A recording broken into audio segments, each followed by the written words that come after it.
పెళ్ళైనా పండగైనా వేడుక ఏదైనా పట్టు చీరల ప్రత్యేక వేదిక వారాహి సిల్క్స్.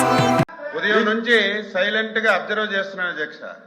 ఇంత పెద్ద డ్రామా ఈ సభలో జరుగుతుందని నేను ఎక్స్పెక్ట్ చేయలేదు అధ్యక్ష.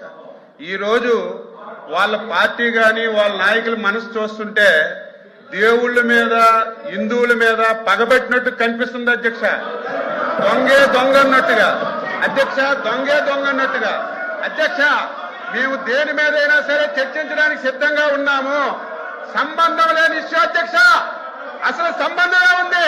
హెరిటేజ్ కంపెనీకి తిరుపతి రద్దీకి సంబంధమే ఉంది. ఒకవేళ అధ్యక్ష మీరు కూడా మా లైన్లోకి రావాలి. ఉదయం నుంచి డిస్టర్బ్ చేస్తున్నారు అధ్యక్ష. ఒక్క ఆధారం హెరిటేజ్ కి ఈ లడ్డూలో సంబంధం ఉందని ఒక ఆధారం చెప్పండి అధ్యక్ష. 10 రోజులనే చర్చిద్దాం. సంబంధం లేని ఇష్యూని ఏమాత్రం ఆధారం లేకుండా కావాలని చెప్పి ఒక రెప్యుటేషన్ ఉన్నటువంటి కంపెనీని ఈ శాసనసభలోకి తీసుకొచ్చి ఇంత రాద్ధాంతం చేస్తున్నారు అధ్యక్ష. వీళ్ళే మాట్లాడేది వీళ్ళు చరిత్ర ఏంటి అధ్యక్ష? వీళ్ళు చరిత్ర ఏంటి? చిన్న పిల్లల్ని అడిగినా సరే ఏడు కొండలవాడ వెంకటరామమూర్తి గోవింద గోవింద్ అంటారు.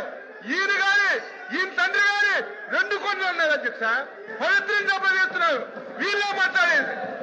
5 సంవత్సరాలు రాముడి తల్లి నరికారు, రథాలు నరికారు, తిరుపతి పవిత్రను పిలిచారు. వీళ్ళు మళ్ళీ ఇక్కడికి వచ్చి మాట్లాడుతుంటే బాధ కలుగుతుంది అధ్యక్ష. సంబంధం ఉంది. మీరు అడగాలి అధ్యక్ష. మీరు కూడా ఒక ప్రతిపక్ష పార్టీ ఒక రెప్యుటేషన్ కలిగినటువంటి సంస్థ మీద యాలిగేషన్ చేసినప్పుడు ఆధారాలుంటే రమ్మని చెప్పండి. ఆధారాలుంటే చర్చించండి. 1 రోజు కాదు 100 రోజులు చర్చించండి. ఆన్సర్ చేయడానికి సిద్ధంగా ఉన్నాం. సంబంధం లేని ఇష్యూని తెచ్చి ఉదయం నుంచి పెద్ద డ్రామా ఆడి ఎవరు చెప్పారు అధ్యక్ష? ఎవరు చెప్పారు? సాక్షాత్తు కల్తీ లేదని వీళ్ళు మాట్లాడుతున్నారు. నిన్నటి వరకు టీటీడీ చైర్మన్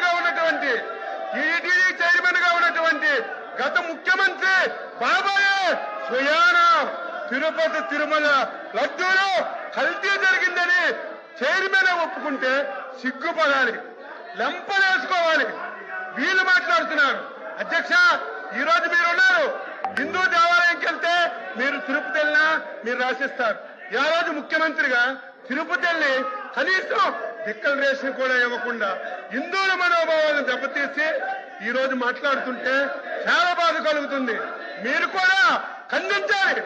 మీ ఒక లేని విషయాన్ని చెప్తే ఆధారాలు చూపించమనాలి. ఈ రోజు హెరిటేజ్ అని చెప్పారు, ఒక ఆధారం చూపించమనండి. లడ్డూకి హెరిటేజ్కి ఏం సంబంధం ఉందో చెప్పమనండి. ఏది లేకుండా ఒక రోజంతా ఈ రోజు అధ్యక్ష. ఈ రోజు వాళ్ళ ఉద్దేశం ఏంటి? ఈ రోజు సభ జరపకూడదు.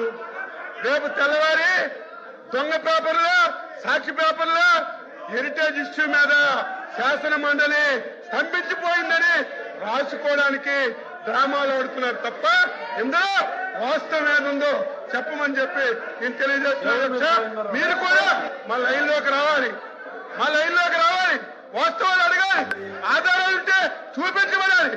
ఆ రకంగా మీరు పోడియం దగ్గర తీసుకొచ్చి ఈ విధంగా సభ నడపడం మంచి విధానం కాదు. మీరు సీరియస్ గా యాక్షన్ తీసుకోమని నేను కోరుతున్నాను.